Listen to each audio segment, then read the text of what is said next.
Čau visiem! Es sapratu to, ka es vakar neesmu jums ielikusi video par programmēšanu, ja kā mūs programmē arī speciālisti, ja kā mūs ietekmē speciālisti, mūsu realitāti, jo mūs ietekmē mūsu apkārtie cilvēki ar vārdiem, ja mūsu tuvie cilvēki, ģimene, skolotāji, ja no pašas bērnības skolotāji, ģimene, mūsu draugi, jā, sabiedrība mums apkārt un tā tālāk, jā, ar ko mēs komunicējam. Tas viss sākās jau no bērnības, jo tad mēs bijām šie te tīrie sūklīši, kas visu sāka uzsūkt, jā, uzsūkt it kā šīs te patiesības no vecākiem un tā tālāk. Par to es baigi negribu šobrīd iedziļināties, bet jā. Kas notiek ar speciālistiem? Jā, es vienkārši gribēju padalīties ar tādu pieredzi, jo šo es sāku dzirdēt, kad pie manis nāca klienti.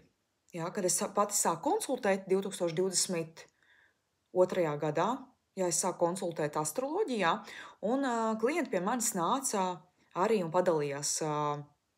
Tad man sākumā bija tas šoks, ko es esmu dzirdējusi no saviem klientiem, kas nāca pie manis, kas pie manis uzticējās, ko viņiem ir teikuši tā kā citi speciālisti. Man sākumā bija ļoti liels dusmas uz to, kā citi speciālisti strādā, bet es nevaru nevienu pasargāt, ja es nevaru visus cilvēkus šajā dzīvē pasargāt. Mums ir jāiemācās filtrēt to, es jums centīšos atgādināt, ja, un vairāk pieminēt, kad ir jāiemācās filtrēt informāciju, ko mums pat saka it kā krūtie speciālisti zināmiem, ja, Latvijā. Ļoti, ļoti uzmanīgi. Jā, tagad tālūk, es padalīšos ar to, ko es esmu dzirdējusi no saviem klientiem, un jūs, drosmīgie, tie, kas ir drosmīgi, varat padalīties šeit apakšā komentāros vai nu uzrakstīt droši privāti, kā jums ir gājis pie speciālistiem, ja jūs, protams, vēlaties. Tagad tālūk. Es ļoti daudz ko esmu dzirdējusi, jā, vispār ļoti daudz ko esmu dzirdējusi no klientiem, no cilvēkiem, un, kā jau es minēju, sākumā man bija ļoti sāpīgi, bet es sapratu to, ka es nevaru visu ietekmēt, jā, es nevaru visu pasargāt, un tas nav man šīs dzīves uzdevums. Es ar šo te video vienkārši gribu informēt, vienkārši padalīties ar savu pieredzi, jo es to redzu, kā ir, un nevēlos to slēpt, jā, kad tas tā ir. Arī cits speciāls, diemžēl, neapzinoties to, kā strādā cilvēka psihika, nodara viņam pāri, jā, nodara pāri un var ļoti mainīt cilvēka dzīvi uz ne to labāko scenāriju, ja ieprogrammē, protams, ar negatīvajiem šiem te uzstādījumiem, pārliecībām, jā, kas ir pašam šim te speciālistam, kā viņš skatās uz pasauli. Tagad tālūk, pēdējais, ko man viena meitene padalījās, jā, pēdējais, bija tas, kad psihologs ir nomelnojis viņas mammu, jā, un tas bija jā, ļoti tā nepatīkami, protams, dzirdēt, kad ir tādi speciālisti un ir tie psihologi, kur mēs ejam pēc palīdzības, bet mēs saņemam pretī ne to labāko pieredzi. Un mana kliente šo te pati saprata un pieņem tādu lēmumu neturpināt, jo viņa saprata, ka tas vienkārši nav normāli, jo ja psihologs tev pārmet, tu ej pie viņa pēc palīdzības, bet tev pārmet šis te speciālists. Tas bija tas, ar ko klienti arī padalījās, un vēl par šo te programmu, ko astrologs arī bija pateicis, ka nekad nebūs attiecības. Nekad tev nebūs attiecības, ja tu tur neizstrādāsi mammu, tēti. Kas tās par muļķībām? Jā? Tā nedrīkst teikt speciālisti saviem klientiem, kad nekad nebūs attiecības. Un tikko es atcerējos par vienu gadījumu, kad meitene dalījās ar to, kad astrologs bija teicis, ka tev nebūs attiecības ar normālu vīrieti, tev būs attiecības ar alkoholiķiem tikai. Nav viens liktenis. Jā, nav viens liktenis. Un tā nav vienīgā realitāte. Un šī meitene šo teikumu, šo frāzi, ko viņai toreiz pateica astrologs, joprojām atcerās. Un tas ir palicis kā atmiņas nospiedums, kas veido tālāk viņas realitāti. Un šādi cilvēki viņas dzīvē arī parādījās. Šādi cilvēki ienāca viņas dzīvē, šādi partneri. Tāpēc, ka programma man jau var tikai pievilkties alkoholiķi, saprotiet, kā tas viss strādā. Tad, kad tu tam notici, jā, tad šī programma, viņa sāk strādāt.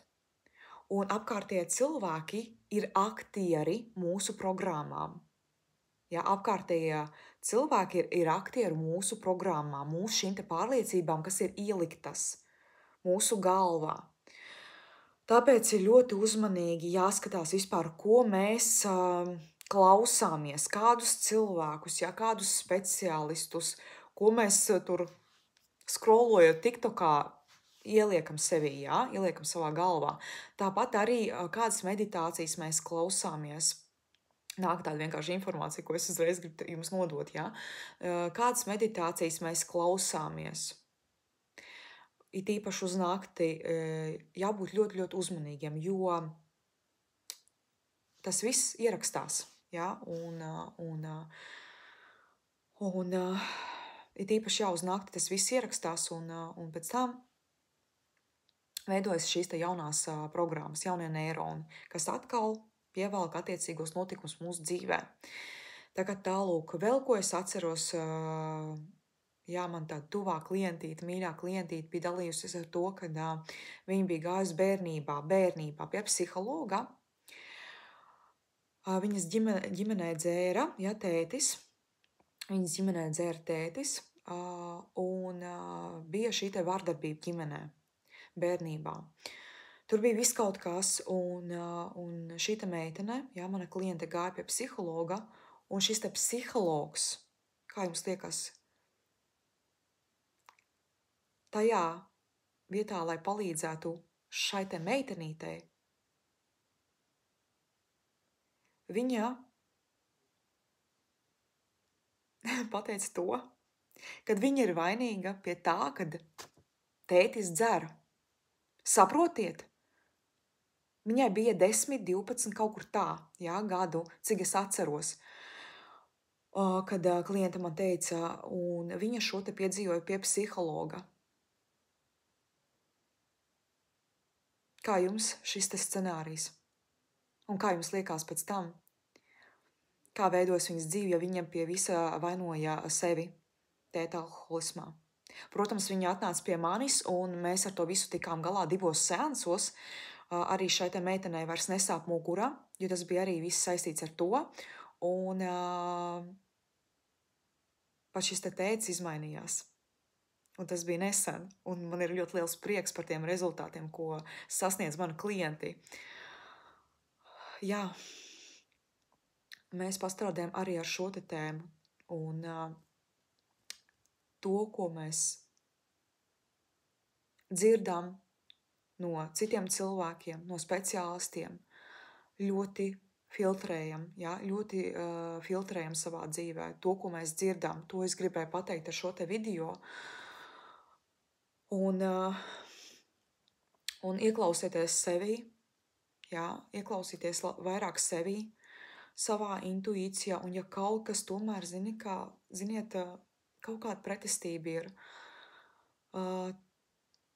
un jums liekas, tā noteikti nav, tad uzticieties sev labāk. Tagad tālūk, mīļie, es gaidīšu jūsu viedokli par šo tēmu, un jā, galvenais tiešām filtrējiet, ko jums saka tuvie cilvēki, sabiedrība, jo mēs dzīvojam tādā laikā, kur informācijas ir ļoti daudz, ļoti daudz, un arī šī garīgā attīstība, šī iekšējā attīstība ir tagad ļoti populāra.